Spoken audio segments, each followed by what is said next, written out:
નમસ્કાર દર્શક મિત્રો, જનરપન ન્યૂઝમાં આપનું સ્વાગત છે. હું છું આપણો મિત્ર કંચન પરમાર. આવો સાંભળીએ આજના મુખ્ય સમાચાર. મકરપુરા પોલીસ સ્ટેશન વિસ્તારમાં સાયકલ ચલાવવા બાબતે રાત્રિના સમયે મારામારી ઝઘડો કરનાર ઈસમોને ગણતરીના કલાકોમાં પકડી પાડતી મકરપુરા પોલીસ.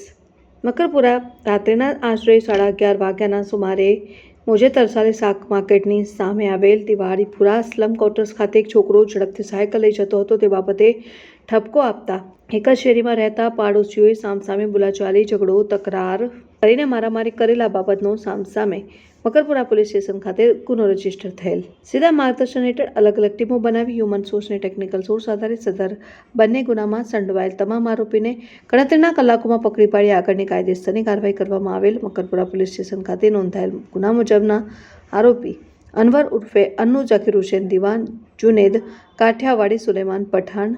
મકરપુરા ખાતે નોંધાયેલ મુજબના ગુનાના આરોપી ધવલભાઈ રવિભાઈ પરમાર, રહેઠાણ દિવાળીપુરા સ્લમ ક્વાર્ટર, સરસાલી, ધ્રુવ પટેલ ભૈલું, રવિભાઈ પરમાર, પછી ભૂપેન્દ્રભાઈ ઉર્ફે પપ્પુ, રતનસિંહ રાજપૂત, ગૌરાંગભાઈ શાંતિલાલ પરમાર.